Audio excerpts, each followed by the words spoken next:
ہر پیغمبر اپنے آنے والے ایک نبی کے بارے میں بشارت دیتا تھا کہ میرے بعد ایک نبی آ رہا ہے۔ حضرت عیسیٰ علیہ السلام نے بھی یہ بات کہی تھی کہ یأتی من بعد اسمہ احمد، میرے بعد ایک نبی آ رہا ہے جس کو دنیا احمد کے نام سے یاد کرے گی۔ اور حضرت عیسیٰ علیہ السلام اس خاندان اور قبیلے سے تعلق رکھتے ہیں جو اللہ رب العالمین احکم الحاکمین کا چنیدہ اور پسندیدہ قبائل میں سے ایک قبیلہ ہے۔ قرآن مجید نے کہا کہ ان اللہ اصطفى آدم و نوح وآل عمران وآل ابراہیم وآل عمران علی العالمین۔ اللہ رب العالمین احکم الحاکمین نے حضرت آدم علیہ السلام کو اور حضرت نوح علیہ السلام کو چن لیا اللہ تعالی، وآل ابراہیم وآل عمران، اللہ تعالیٰ نے آل ابراہیم کو یعنی ابراہیم علیہ السلام کی نسل سے، ایک کول پکڑ کے توسی بند کرو، اللہ رب العالمین احکم الحاکمین نے حضرت ابراہیم علیہ السلام کی نسل کو منتخب کر لیا اور چن لیا ہے اللہ تعالیٰ۔ حضرت ابراہیم ہی نہیں، آل ابراہیم جو مکمل تھے وہ اللہ تعالیٰ کے پسندیدہ اور چنیدہ ہیں، اللہ تعالیٰ کے انتخاب کردہ ہے۔ وآل عمران، اور آل عمران کو بھی اللہ تعالیٰ نے چن لیا علی العالمین، پورے جہان والوں پر۔ یہ عمران، سورہ آل عمران قرآن مجید کی دوسری بڑی سورت، جس کے بارے میں نبی کریم صلی اللہ علیہ وسلم نے فرمایا کہ ان کو پڑھا کرو، یہ کل قیامت کے دن تمہارے لیے روشنی کا باعث بنے گی، روشنی کا۔ ایک روایت میں ہے یہ تمہارے لیے سائبان بنے گی۔ اگر تم چاہتے ہو کہ تمہارے لیے قیامت کے دن کوئی سائبان ہو جس کے سائے کے نیچے تم ٹھہرو اور اللہ تعالیٰ کے بعد چلے جاؤ، سورہ بقرہ اور سورہ آل عمران کو پڑھا کرو، یہ تمہارے لیے سائبان بنے گی۔ سورہ بقرہ اور سورہ آل عمران کو پڑھا کرو، یہ تمہارے لیے اس دن روشنی کا باعث بنے گی۔ یہ آل عمران اس کا نام ہی اس لیے ہے کہ اس کے اندر اللہ تعالیٰ نے آل عمران، حضرت عمران کی اولاد کا، نسل کا اللہ تعالیٰ نے تفصیلاً تذکرہ کیا۔ یہ عمران حضرت عیسیٰ علیہ السلام کے نانے کا نام ہے۔ حضرت عیسیٰ علیہ السلام کہ یہ نانا بڑا برگزیدہ اور اللہ تعالیٰ کے نیک بندوں میں سے ایک بندہ تھا۔ سورہ آل عمران بھی تذکرہ کرتے ہیں، سورہ مریم کے اندر بھی اور دیگر جگہ پر بھی اللہ تعالیٰ تذکرہ کر کے کہتے ہیں۔ ہوا یہ کہ حضرت عمران کی بیوی بھی بڑی نیک اور پارسا تھی، جن کو امید لگی کہ ان کے ہاں بچہ پیدا ہونے والا ہے، تو اس اللہ تعالیٰ کی بندی نے اللہ تعالیٰ کے در پہ آ کے ایک بات کہہ دی، اذ قالت امرأۃ عمران رب انی نذرت لک ما فی بطنی محررا فتقبل منی انک انت السمیع العلیم۔ اس نے اللہ تعالیٰ کے در پہ آ کے کہا انی نذرت لک ما فی بطنی محررا، یہ میرے پیٹ میں جو ہے میں نظر مان رہی ہوں ربا تیرے نام کی، کہ میں تیرے نام پر جب تو پیدا ہوگا یہ میں تیرے نام پر اس کو آزاد کر دوں، فتقبل منی، میری طرف سے اس کو قبول کر لے، تو سننے والا اور جاننے والا۔ اس نے نظر مان لی، اور نظر کے بارے میں علماء بیٹھے ہیں اور آپ سنتے رہتے ہیں، پڑھے لکھے ہیں۔ نظر بعین ہی قسم کی مراد ہوتی ہے، جس طرح قسم بلا وجہ نہیں توڑی جا سکتی، اس کو پورا کرنا چاہیے، اس کی حفاظت کرنی چاہیے۔ بعین ہی نظر جو شریعت کے مخالف نہ ہو، شرک پر نہ ہو، رسول اللہ صلی اللہ علیہ وسلم کی اور اللہ تعالیٰ کی نافرمانی پہ نہ ہو، اس نظر کو بھی پورا کرنا چاہیے۔ اگر کوئی نظر توڑنا چاہے، مجبور بن جائے، نظر ایک خلاف شریعت ہے۔ ایک آدمی نے قسم کھا لی میں اپنی بہن کے کبھی گھر نہیں جاؤں گا، اب یہ قسم تو کھا چکا ہے، اس قسم کو توڑنا چاہیے کیونکہ یہ خلاف شریعت ہے۔ ویسے ہی اگر کوئی نظر کوئی غلط خلاف شریعت مان لے تو اس کو پورا نہیں کرنا چاہیے. نظر اور قسم کا دونوں کا کفارہ برابر ہے. اس کو اگر توڑنا چاہتے ہو ان دونوں کا برابر ہے. لیکن توڑے بندہ اس وقت جب اللہ رب العالمین احکم الحاکمین کی نافرمانی میں. ایک بات یہ بھی یاد رکھیں، ہمارے یہاں لوگ اگلے کو اٹکل پچو لگانے کے لیے، اس کا مال ہڑپ کرنے کے لیے، وقتی طور پر اپنے آپ کو سچا ثابت کرنے کے لیے جان بوجھ کے جھوٹی قسم کھاتے ہیں. کہتے ہیں چلو یار 3 روزے ہی رکھنے ہیں، رکھ لیں گے. 10 مسکینوں کو کھانا ہی کھلانا ہے، کھلا لیتے ہیں، اپنی عزت بچا لیتے ہیں جھوٹی قسم کھا کے. کسی عالم و مفتی کے پاس بیٹھ کے سنے تو صحیح، پوچھے تو صحیح. جھوٹی قسم کا کفارے نہیں ہوتے. جھوٹی قسم کا کفارہ تو یہ سچی قسم کا ہے، اپنے ماں کھا لی، اب اس کو توڑنا ہے تو اس کا کفارہ ہے، توڑ دے. لیکن ایک آدمی جان بوجھ کے قسم ہی جھوٹی کھا رہا ہے، اس کا کفارہ تو رسول اللہ صلی اللہ علیہ وسلم نے نہیں بتایا. یہ تو اکبر الکبائر، بڑے کبیرہ گناہوں میں سے کبیرہ گناہ ہے جھوٹی قسم کھانا. یہ سوائے توبہ کے معاف نہیں ہوتا، اور رب العالمین چاہے تو معاف کر دے، اس کا اپنا معاملہ ہے. لیکن جو میں بات نظر کی کر رہا تھا، انہوں نے نظر مان لی. ہمارے یہاں بھی لوگ نظر مانتے ہیں، پھر کہتے ہیں پہلے نظر مان لی اور جی میرا یہ بیٹا ٹھیک ہو جائے میں اللہ رب العالمین کے رستے میں ایک بکرا دوں گا، میرا یہ بیٹا ٹھیک ہو جائے میں اللہ تعالیٰ کے رستے میں ایک بیل دوں گا. لیکن جب ٹھیک ہو گیا اب وہ آ جاتے ہیں بجائے بیل کے اور بکرے کے کیا پیسے نہ دے دیں کسی کو، اور کیا اس نظر سے جان نہ چھڑا لیں. اس کی 2 وجوہات ہوتی ہیں. ایک تو بسا اوقات نظر ماننے والا جب منڈی میں بھاؤ تلاش کر پتہ کرتا ہے نا، پھر اس کو لگ سمجھ جاتی ہے، وہ مولوی کے پاس آ کے نیا رستہ ڈھونڈتا ہے، چل 5-10 سے کام چلا لوں. لیکن بسا اوقات ضرورت بھی ہوتی ہے. لیکن نظر بے عینی ہی پوری کرنی چاہیے جیسے اس نے نظر مانی.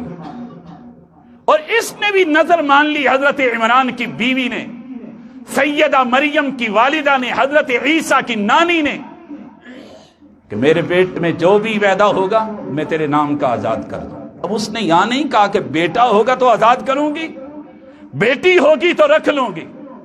اس نے کہا ما فی بطنی، جو میرے بیٹے پیٹ میں ہے بس پیدا ہونے دو، تیرے نام کا آزاد کر دوں، تیرے دین کے لیے، تیری شریعت کے لیے، تیری مسجد اقصیٰ کی خدمت کے لیے، اس کے لیے اس کو وقف کر دوں.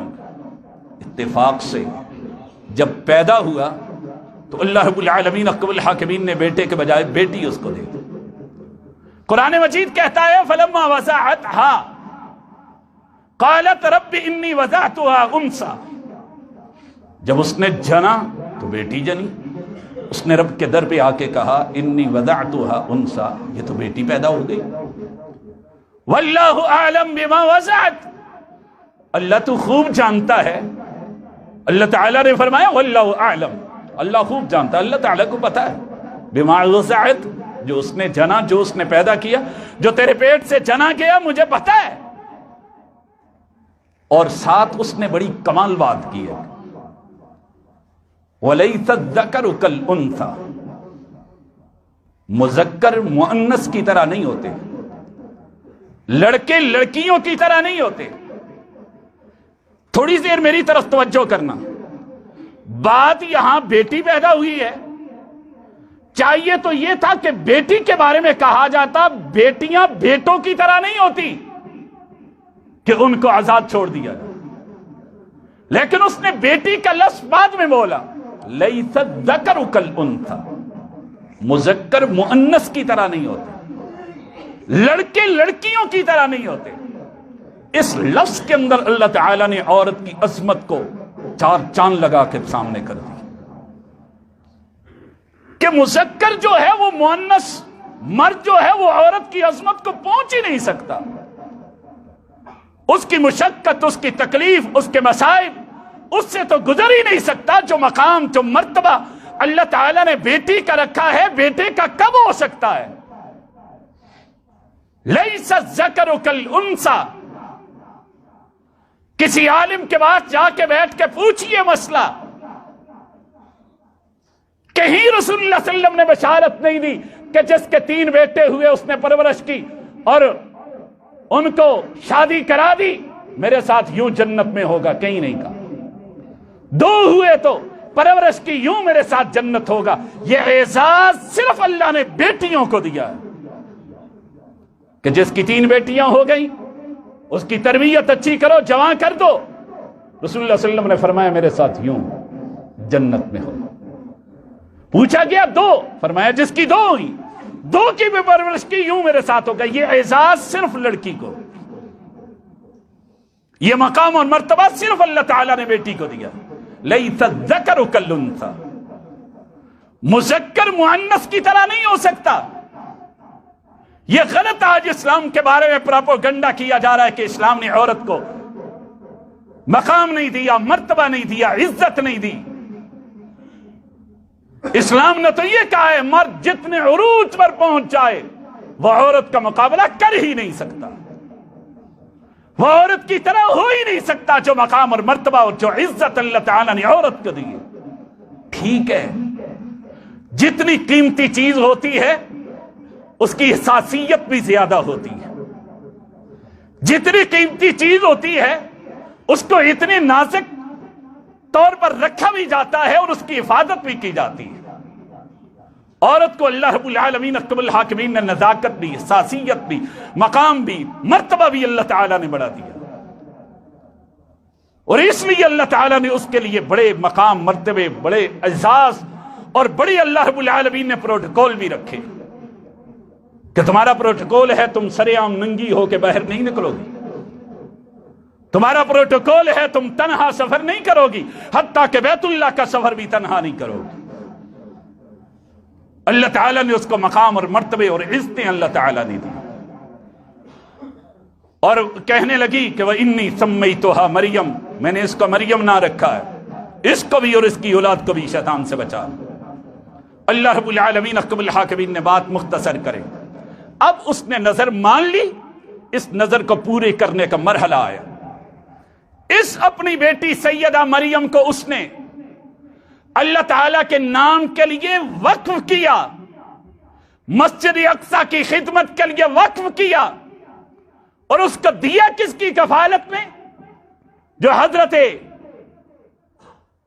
عیسیٰ علیہ السلام کے خالو حضرت زکریا پیغمبر کی کفالت میں دیا. اور اس کی کفالت کے لیے بھی قرآن اندازیاں کی گئی. کون ان کی کفالت کرے گا؟ یہ وقف ہو چکی ہے. اس قیمتی چیز کی کفالت، اس کی پرورش، اس کو سنبھالے گا کون؟ اس کی دیکھ بھال کون کرے گا؟ اللہ تعالیٰ نے یہ قرآن حضرت زکریا کے نام کر نکالا. حضرت زکریا نے ان کو اپنے گھر میں رکھا. میں بات مختصر کرنا چاہتا ہوں، جس کے لیے میں آگے آنا چاہتا ہوں، میں اصل بات تک پہنچنا چاہتا ہوں. اور جب ان کو اپنے پاس رکھا تو قرآن مجید اس بارے میں کہتا ہے حضرت زکریا مریم کی کفالت کر رہے. ایک دن گھر میں آئے تو حضرت مریم کے پاس اس نے بے موسمے پھل دیکھے اور بے موسمے دیکھے. حضرت مریم سے سوال کر کے کہتے ہیں سیدنا زکریا انا لک ھذا، یہ کدھر سے آئے؟ اب سوال تو یہ پیدا ہوتا ہے، موسمی پھل ہوتے ہیں اس وقت کے موسم کے جو بازار میں ملتے ہیں، پھر تو شک ہوتا، پھر تو بات ہوتی شاید کوئی دے گیا ہو، کوئی دروازے سے پکڑا گیا ہو، کوئی لا کے رکھ گیا ہو، کہیں باہر نکلی ہو لے آئی ہو. پھل بھی وہ دیکھے جو بے موسم تھے، جن کا موسم ہی کوئی نہیں تھا، جو شہر میں ملتے ہی نہیں تھے. اس نے کہا انا لک ھذا، یہ کدھر سے لے کے آئی ہو؟ قالت هو من عند اللہ، یہ پرورش کا نتیجہ ہے. اس نے ایک ہی جواب دیا، هو من عند اللہ، یہ اللہ تعالیٰ کی طرف سے، یہ اللہ تعالیٰ کی توحید کا اقرار. سیدہ مریم کے اس واقعے کو قرآن مجید تذکرہ کر کے کہتے ہیں کہ مریم اتنی اللہ تعالیٰ کی نیک بندیہ تھی کہ اس کی زبان سے جب لفظ بھی نکلا اس وقت بھی تو صرف اللہ تعالیٰ کا نکلا. بے موسم پھل کھلانے والی ذات تنہا ایک اللہ تعالیٰ کی، اس بند گھر میں بچانے والی ذات ایک اللہ تعالیٰ کی. اور اس سے ایک اور بات یہ ثابت ہوتی ہے، جو بیٹیوں کی کفالت کرتے ہیں، جب اپنی بیٹی کے پاس کوئی ایسی چیز دیکھے جو تم نے نہ لا کے دی ہو، ایک بیٹی کے پاس وہ چیز مل گئی جو تم نے نہیں دی، تم نے پہ نہیں اجازت دی، تم نے لا کے نہیں دی، تم نے اجازت نہیں دی، پھر تمہاری بیٹی کے پاس وہ چیز کہاں سے آ گئی؟ اس کا سوال کرنا تمہاری ذمہ داری ہے۔ قرآن مجید کہتا ہے کہ تم پوچھو اپنی بیٹی سے، تم پوچھو اپنی بہن سے، تم پوچھو اپنی بیوی سے، تم پوچھو اپنے گھر کی عورت سے جو تمہارے زیر کفالت ہے کہ انا لک ھذا، یہ میں نے نہیں دی، کہاں سے آ، کدھر سے لائی ہو؟ میں نے اجازت کوئی نہیں دی، مجھ سے پوچھا کوئی نہیں، میں نے خرچ نہیں دیا، یہ تمہارے پاس کہاں سے آ گئے؟ یہ تربیت کا حصہ ہے، یہ کفالت کرنے والی ذمہ داریوں میں سے ایک ذمہ داری ہے۔ اس کو نبھاؤ گے تمہارے گھر کا ماحول اچھا رہے گا، اس کو نبھاؤ گے تمہارے گھر میں غیرت رہے گی۔ اگر اس ذمہ داری کو نبھانا چھوڑ دو گے، پھر راہ روی کی ریورس پہ چل نکلے گی گھر کی عورتیں۔ جب اس نے کہا نا انا لک ھذا، یہاں قرآن مجید نے حضرت زکریا کا ایک تذکرہ کیا۔ جب مریا زکریا نے دیکھا اس بے موسم پھل رب اس کو بچا سکتا ہے، میری 70-80 سال عمر ہو گئی، میری بیوی بانج ہو گئی، بوڑھی ہو گئی، میں بوڑھا ہو گیا، کیا بے موسمی اولاد مجھے نہیں دے سکتا؟ اسی وقت اس کا یقین بن گیا اور رب کی عدالت میں ہاتھ اٹھا کے کہہ دیتا ہے رب لا تذرنی فردا وانت خیر الوارثین، مجھے اکیلا نہ چھوڑ، تو بہترین وارث عطا کرنے والا۔ اسی وقت اللہ تعالیٰ کے حضور دعا کر کے التجا کر کے ایسے انداز میں پکارا تو قرآن مجید تذکرہ کر کے کہتا ہے وہ اپنے محراب، اپنے معبد خانے میں نماز پڑھ رہے تھے، ہم نے آواز دے کے اس کو کہا او زکریا ہم تجھے بیٹے کی بشارت دیتے ہیں، بیٹے کی بشارت ہی نہیں، تیرے آنے والا بیٹا وقت کا نبی بھی ہوگا، اور تیرے بیٹے کا نام آسمانوں پہ خود یحییٰ رکھ کے تجھے عطا کر رہے ہیں۔ اولاد بوڑھے ہو جاؤ، ڈاکٹر تمہیں جواب دے دے کہ تیری اولاد نہیں ہوتی، تیری بیوی کی اولاد نہیں ہوتی، تیری اولاد نہیں ہوتی، تم میڈیکل انفٹ ہو، نہیں ہو سکتی تمہاری، پھر اللہ تعالیٰ کی در پہ آ کے پکار جس طرح حضرت زکریا نے پکارا۔ جب اس کو کہا نا تیری اولاد ہو رہی ہے، تیرا بیٹا ہو رہا ہے، اس نے کہا کیسے؟ میں بوڑھا ہو گیا، میری بیوی بانج ہو گئی، عمر ہی نہیں اس کی بیٹا پیدا کرنے کی، میڈیکل انفٹ ہے، نہیں پیدا کر سکتی، کیسے ہوگا؟ اللہ رب العالمین نے فرمایا یہ ہمارا کام، یہ ہماری ذمہ داریاں ہیں۔ اس لیے اللہ تعالیٰ نے پھر ان کو بیٹا واقعتاً یحییٰ عطا کیا، ان کو ہی نہیں دیا۔ پھر اللہ تعالیٰ نے حضرت مریم کو بھی اللہ تعالیٰ نے بغیر باپ کے خامن، بغیر خامن کے اللہ تعالیٰ نے حضرت عیسیٰ علیہ السلام کو پیدا کیا۔ ان مثل عیسیٰ عند اللہ کمثل آدم خلقہ من تراب، اللہ تعالیٰ فرماتے ہیں میرے ہاں عیسیٰ کی مثال حضرت آدم کی مثال ہے، جس طرح آدم کا کوئی باپ نہیں، حضرت عیسیٰ کا بھی کوئی باپ نہیں۔ اللہ تعالیٰ نے بغیر خامن کے حضرت مریم کو حضرت عیسیٰ علیہ السلام کی بشارت دی۔ جب اس کی بشارت دی، اس کو بتایا تیرے ہاں بیٹا پیدا ہو رہا، اس نے کہا اللہ یہ کس طرح پیدا ہوگا؟ لم یمسسنی بشر، یہ نہیں کہا کہ میں آج تک ملی نہیں، یہ نہیں کہا میرے ساتھ کبھی تنہا کوئی غیر آدمی ہوا نہیں، اس نے کمال بات کے کہی لم یمسسنی، مجھے آج تک ٹچ بھی نہیں کیا، مجھے آج تک کسی نے چھوا بھی نہیں، مس بھی نہیں کیا، میرے ساتھ کسی کا ہاتھ غیر محرم کا آج تک کسی کا نہیں لگا، میرے یہاں بیٹا کیسا پیدا ہو رہا ہے؟ یہ تو خامن کے بغیر بیٹے پیدا نہیں ہوتے، میرے تک آج تک میرے جسم کے ساتھ کسی کا جسم کسی نے ٹچ بھی نہیں کیا، کسی نے مس بھی نہیں کیا میرے جسم۔ لم یمسسنی بشر، کسی ایک بشر نے مجھے نہیں چھوا آج تک، میرے یہاں کس طرح بیٹا پیدا ہو رہا ہے؟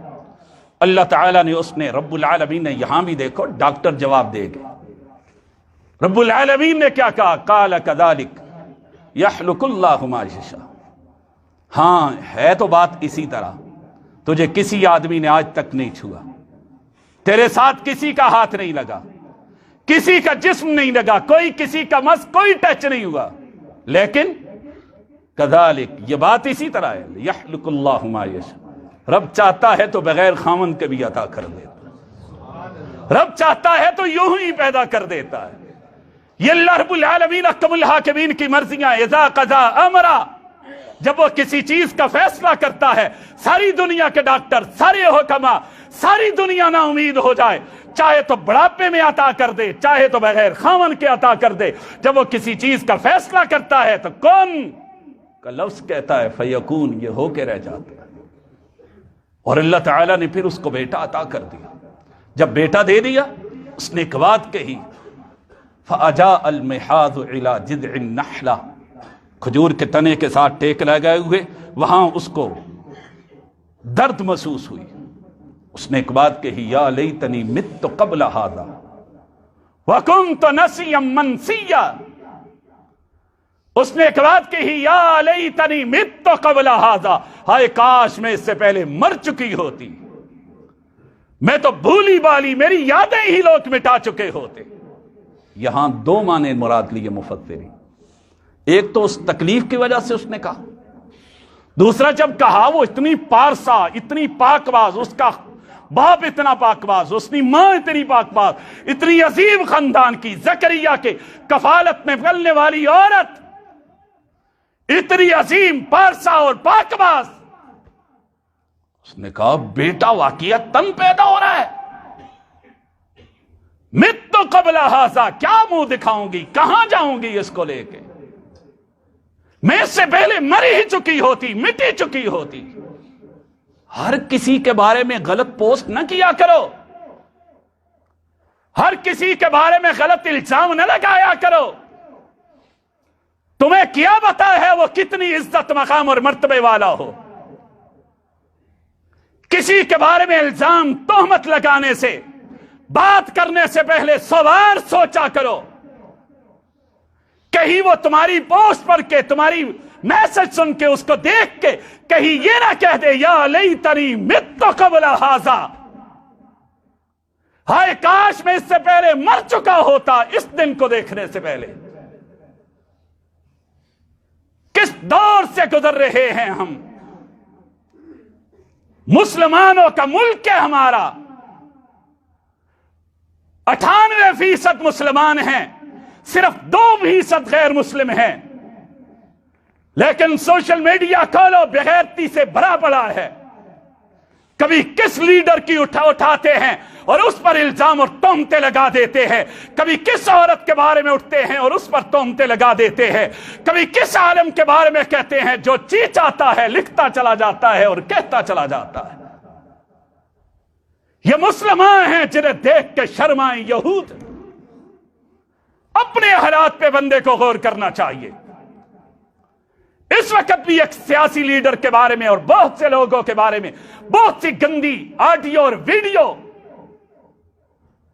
ایک دوسرے کو شیئر کرتے ہیں اور باتیں کرتے ہیں اور فخر کرتے ہیں۔ یہ کارکن میں اکثر کہا کرتا ہوں، تم مرو گے، تمہارے ساتھ قبر میں تمہارا لیڈر نہیں ہوگا، تمہارا کوئی نہ ضلع کا، نہ ملک کا، نہ تمہارے صوبے کا کوئی نہیں ہوگا، تم ہوگے اور تمہارے عمل ہوں، تم ہوگے اور تمہاری شیئر کی ہوئی پوسٹیں ہوں گی، تم ہوگے اور تمہاری غلط ایڈیٹنگ کی ہوئی گندی پوسٹیں ہوں گی۔ اس کا جواب دہ صرف تمہیں ہونا ہے، کسی غیر کو نہیں۔ اس لیے 100 بار سوچا کرو، یہ مسلمانوں کا کام نہیں ہے، کلمہ پڑھنے والوں کا کام نہیں ہے۔ 98% مسلمان اور باتیں اور کرتوت دیکھو ان کے، اللہ معاف فرمائے۔ اللہ رب العالمین احکم الحاکمین نے تذکرہ کیا سیدہ مریم کا، اس نے کہا اس سے پہلے مر چکی ہوتی، خیر بیٹا پیدا ہو گیا، اب اللہ کی طرف لے کے جاؤ اس کو۔ اللہ تعالیٰ نے فرمایا جا اس کو لے کے اپنی قوم کی طرف، قوم والے کہیں گے تو میں کیا کہوں گا؟ اللہ تعالیٰ نے فرمایا تم نے بولنا نہیں، فاشارت الیہ، صرف اس کی طرف اشارہ کرنا، یہ چند دن کے بیٹے کے لیے اس کی طرف اشارہ کرنا، باقی ہم سنبھال لیں گے۔ یہ بیٹا کیا بولے گا، ایک 2 دن کا، یہ کیا بات کرے گا؟ لے کے آئی اور قوم والوں نے بات کی اور اس نے اشارہ کر دی۔ جب اشارہ کیا لوگوں نے کہا مریم عمران کی بیٹی، امرات مریم، امرات عمران کی بیوی کی بیٹی، اس نیک اور پارسا خاندان کی عورت، یہ کدھر سے لے کے آ گئی؟ فاشارت الیہ، اس نے اس کی طرف اشارہ کیا۔ جب اس کی طرف اشارہ کیا تو پھر یہ بولا، اس وقت جس عمر میں دنیا بولا نہیں کرتی۔ جب اپنی ماؤں کی عزتوں پر سوال ہو پھر بیٹے خاموش نہیں رہا کرتے۔ اس لیے ہم کہتے ہیں ملک تو اجازت نہیں دیتا، لیکن جب ملک کے اندر سیدہ عائشہ کی عزت پر حرف اٹھے گا پھر تو حلالی بیٹے بولیں گے، چاہے امن اجازت دے یا نہ دے۔ اس نے بول کے کہا انی عبد اللہ، میں اللہ تعالیٰ کا بندہ ہوں، اللہ تعالیٰ مجھے نبوت بھی عطا کی، وجعلنی آتانی الکتاب، اللہ تعالیٰ نے مجھے کتاب بھی دی، اللہ تعالیٰ نے مجھے نبی بھی بنایا، اور اللہ تعالیٰ نے مجھے حکم دیا کہ جب تک میں زندہ رہوں برم بوالدتی، یہ نہیں کہا والدی، اس کے لفظ میں بھی بڑا کمال تھا۔ اس نے کہا مجھے اس نے حکم دیا جب تک زندہ رہنا اپنی اس ماں کی ساتھ نیکیاں کرتے رہنا، اس ماں کا خیال کرنا، اس ماں کی خدمت کرتے رہنا۔ صرف ماں کا لفظ بولا۔ اور حضرت عیسیٰ علیہ السلام جب بڑے، یہودی پھر ان کے مخالف تھے، یہودیوں نے حضرت عیسیٰ علیہ السلام کی مخالفت کی، اور اس وقت یہودیوں نے مل کے یہ مسجد اقصیٰ کے قریب بیت المقدس کی آبادی کے بادشاہ کے ساتھ مل کے حضرت عیسیٰ علیہ السلام کو معاذ اللہ ان کے اسی کردار کو سامنے رکھ کے ان کو سولی پر چڑھانے کا فیصلہ کیا۔ ان کو بند کر دیا گیا، کچھ عرصہ رہے۔ اللہ تعالیٰ نے وحی کر کے حضرت عیسیٰ کو کہا یہ نہ تجھے قتل کر سکتے ہیں نہ سولی چڑھا سکتے، بچانے والے ہم ہیں۔ پھر اللہ رب العالمین احکم الحاکمین نے بچا کے بتایا۔ اللہ تعالیٰ نے ان کی خدمت کرنے والا ان کا ایک خاص آدمی، ان کی تصویر، اس کو شکل و صورت عیسیٰ والی عطا کی، اور حضرت عیسیٰ علیہ السلام کے بارے میں فرمایا انی متوفیک ورافعک الی، میں تجھے فوت کر کے، اس فوت کے معنی میں یہ نہیں، یہ اللہ تعالیٰ نے موت، نیند کو بھی فوت کا لفظ بولا ہے کہ میں مر رہا ہوں، اللہم بسمک اموت و احیا، رات سونے سے پہلے دعا ہے کہ میں تیرے نام سے مر رہا ہوں اور تیرے نام پہ زندہ ہوں۔ اس نیند کو بھی موت کہا گیا، انی متوفیک، اس سے مراد یہ ہے کہ تجھے غنود کی آئے گی، موت کی نیند کی صورت آئے گی، اور ہم تجھے آسمانوں پہ اٹھائیں۔ اور اللہ تعالیٰ نے اس کو زندہ آسمانوں پر اٹھایا، اور حضرت عیسیٰ علیہ السلام کی تشبیہ والے، شکل و صورت والے آدمی کو پکڑ کے انہوں نے سولی پر چڑھا دی۔ قرآن مجید کہتا ہے وما قتلوہ وما صلبوہ، نہ انہوں نے حضرت عیسیٰ کو قتل کیا نہ انہوں نے سولی پر چڑھایا۔ یہودی خوش کہ ہم نے قتل کر دیا، عیسائی غمزدہ، اور آج تک صلیب کو پوج رہے ہیں کہ حضرت عیسیٰ سولی پر چڑھ کے ان کے معبد خانوں پر صلیب، ان کے قبرستانوں پر صلیب، ان کے گلوں پر صلیب، اور آج تک اس میں لگے ہوئے ہیں۔ اور 25 دسمبر کو اللہ رب العالمین احکم الحاکمین آسمانوں پر اٹھا لیا۔ رسول اللہ صلی اللہ علیہ وسلم کی حدیث اس بات پہ گواہ ہیں، قرب قیامت دمشق کی جامع مسجد کے مینار پر حضرت عیسیٰ اتر گئے۔ صحیح المسلم کی روایت ہے کہ حضرت عیسیٰ آئیں گے، اذان ہو چکی، اقامت ہو چکی ہوگی، صفیں بن چکی ہوگی، امام کھڑا ہوگا مصلی پہ، عیسیٰ مینار پہ اتریں گے، اور عیسیٰ کہیں گے سیڑھی لگاؤ میں اترنا چاہتا ہوں۔ جب اتریں گے، صحیح المسلم کی روایت ہے، ان کے بالوں سے پانی ٹپک رہا ہوگا جس طرح ابھی غسل کر کے آئے، صرف 2 کپڑوں میں ملبوس ہوں گے۔ امام مصلی پہ کھڑا ہے، جب وہ حضرت عیسیٰ کا چمکتا چہرہ دیکھے گا کہے گا آؤ نماز پڑھائیں، آؤ مصلی پہ نماز پڑھا لو۔ حضرت عیسیٰ کہیں گے میں نبی بن کے نہیں، میں امتی بن کے آیا ہوں، میں امتی۔ یہاں شاہ صاحب بڑی کمال بات کرتے ہیں کہ جب 2 کپڑوں میں ملبوس ہوں گے، 2 کپڑوں میں ہوں گے تو امام دعوت دے گا، اور امام کا عقیدہ اور نظریہ اور سوچ کتنی کمال ہوگی۔ حضرت عیسیٰ کہیں گے میں نبی بن کے نہیں آیا، میں امتی بن کے آیا، اور امتی بن کے آئیں گے۔ پھر اس دنیا میں آ کے عدل و انصاف کو بھر دیں گے۔ کوئی پتھر کے پیچھے یہودی چھپا ہوگا تو وہ کہے گا آؤ میرے پیچھے یہودی چھپا ہے، کوئی پتھر درخت کے پیچھے کوئی عیسائی چھپا ہوگا، وہ کہے گا او میرے پیچھے عیسائی چھپا ہے۔ پوری دنیا میں اگر پرچم لہرائے گا اسلام کا تو حضرت عیسیٰ کے دور میں لہرائے گا، کوئی ایک کافر نہیں بچے گا۔ لد مقام کے اوپر دجال کو حضرت عیسیٰ قتل کریں گے۔ آج یہودی اس لیے بیت المقدس پہ سرزمین پہ قبضہ کرنا چاہتے ہیں، انہیں پتا ہے کہ دجال یہاں آئے گا اور اس لد مقام پر حضرت عیسیٰ دجال کو قتل کریں گے۔ اس وقت اسرائیلیوں نے سارے لد کی سرزمین کو قبضے میں لے رکھا ہے، کوئی مسلمان اندر نہیں رہ سکتا کہ مسلمان اس وقت حضرت عیسیٰ کی مدد نہ کریں۔ لیکن قرآن کا دعویٰ سچا ہے کہ انشاءاللہ العزیز ضرور حضرت عیسیٰ لد مقام پر حضرت عیسیٰ علیہ السلام دجال کو قتل کریں گے اور اسلام کو عدل سے، اس دنیا کو عدل سے بھر دیں گے۔ کوئی ایک کافر نہیں رہے گا، پرچم لہرائے گا تو صرف توحید کا اور کتاب و سنت کا، رسول اللہ صلی اللہ علیہ وسلم کی رسالت کا۔ اور مرزا قادیانی اپنے دور میں کبھی کہتا رہا، پہلے انکار کرتا رہا کہ حضرت عیسیٰ نہیں آئیں گے، اس کے اوپر دلائل دیتا رہا۔ جب اپنے قوم کو اس طرح ابھار لیا، اب اپنی نبوت ثابت کرنے کے لیے اس کے پاس کیا بچا تھا؟ پھر اس نے کہا وہ جو عیسیٰ قرب قیامت آ رہے ہیں وہ میں ہی مسیح ہوں، اپنے آپ کی مسیحیت کا دعویٰ کر دیا۔ حضرت عیسیٰ آسمانوں سے آئیں گے، کسی عورت کے بطن سے پیدا نہیں ہوں گے، یہ تو یہاں قادیان میں پیدا ہوا تھا۔ حضرت عیسیٰ آئیں گے تو یہودیت اور عیسائیت یہ سارے باطل مذاہب مٹ جائیں گے، صرف اسلام رہے گا۔ اس کے دور میں تو اس کے بعد تو یہودیوں اور عیسائیوں نے بڑی بڑی جنگیں لڑی اور مضبوط ہوئے، یہ تو ان کا ٹو کے رہ گیا تھا۔ یہ تو حضرت عیسیٰ علیہ السلام کے آسمانوں سے اترنے کا انکاری ہے کہ حضرت عیسیٰ آسمان سے نہیں زمین سے ہی آئیں گے۔ لہذا یہ کسی صورت عقلاً بھی اور نقلاً بھی مرزا قادیانی مسیح نہیں ہو سکتا۔ آخری گزارش بات کر ختم کرتا ہوں۔ 25 دسمبر کو عیسائیوں کا عقیدہ ہے کہ حضرت عیسیٰ علیہ السلام پیدا ہوئے اور اس لیے وہ کرسمس ڈے مناتے ہیں، اس لیے کرسمس کے کیک کاٹتے ہیں۔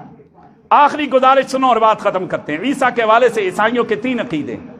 ایک گروہ کا عقیدہ ہے کہ حضرت عیسیٰ اللہ تعالیٰ کے بیٹے، دوسرے گروہ کا نظریہ ہے کہ معاذ اللہ حضرت عیسیٰ ثالث الثلاثہ، 3 جو دنیا پہ حکومت کرتے ہیں الہ ہیں، ان میں سے 3 میں حضرت عیسیٰ کا نمبر بھی ہے۔ اور ایک عیسائیوں کے گروہ کا عقیدہ ہے کہ حضرت عیسیٰ ہی حقیقت میں اللہ ہے، اور یہ کرسمس کا جو کیک کاٹتے ہیں ان تینوں عقائد والے کاٹتے ہیں کہ اس دن معاذ اللہ ایک کیک کاٹتا ہے کہ ہمارا رب پیدا ہوا تھا، دوسرا کیک کاٹتا ہے کہ اس دن اللہ تعالیٰ کا بیٹا پیدا ہوا تھا، اور تیسرا کیک کاٹتا ہے کہ اس دن ثالث و ثلاثہ، 3 الہ معبود اور خدا ہیں، اس دن تیسرا معبود پیدا ہوا تھا۔ تو تم کیوں انہیں مبارک دیتے ہو؟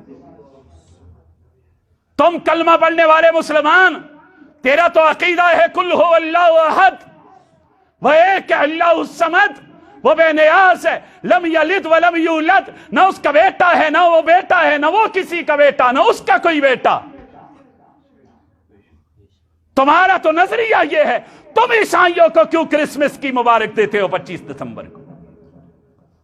کیوں تم فیس بک کے پوسٹ لگاتے ہو؟ کیوں تم عیسائیوں کے ساتھ مل کے مسلم اور عیسائی کے اتحاد کے نام پر، مولوی ہو تو تب، سیاسی ہو تو تب، عام تاجر ہو تو تب، تم عیسائیوں کے ساتھ مل کے ان کے ساتھ کیک ان کی اتحاد کے لیے کیوں کاٹتے ہو؟ کیا یہ کیک میں کہتا ہوں تم کیک کے اوپر چھری نہیں چلاتے، تم عقیدہ توحید پہ چھری چلاتے ہو۔ تم تو وہ ہو جو اللہ رب العالمین احکم الحاکمین کی وحدانیت پہ چھری چلاتے ہو۔ کسی اعتبار سے کسی مسلم کا حاکم ہو، محکوم ہو، عالم ہو یا مقتدی ہو، اس کا کوئی حق نہیں پہنچتا کہ 25 دسمبر کو عیسائیوں کو کرسمس کی مبارک دے، یا ان کے ساتھ تقریب میں شریک ہو جائے، یا ان کے ساتھ کیک کاٹے، یا ان کو مبارک دے، ان کی خوشی میں شامل ہو جائے، ان کی عید کی مبارکیں دے۔ کسی اعتبار سے ان کے لیے جائز نہیں ہے۔ جو یہ کرتا ہے وہ عقیدہ توحید کو اپنا ہاتھ دھو لیتا ہے اور شرک کے اندر مبتلا ہو جاتا ہے۔ اگر کسی نے آج تک کیا ہے تو اس کو اللہ تعالیٰ کی عدالت میں سچی توبہ کرنی چاہیے۔ وما علینا الا البلاغ المبین۔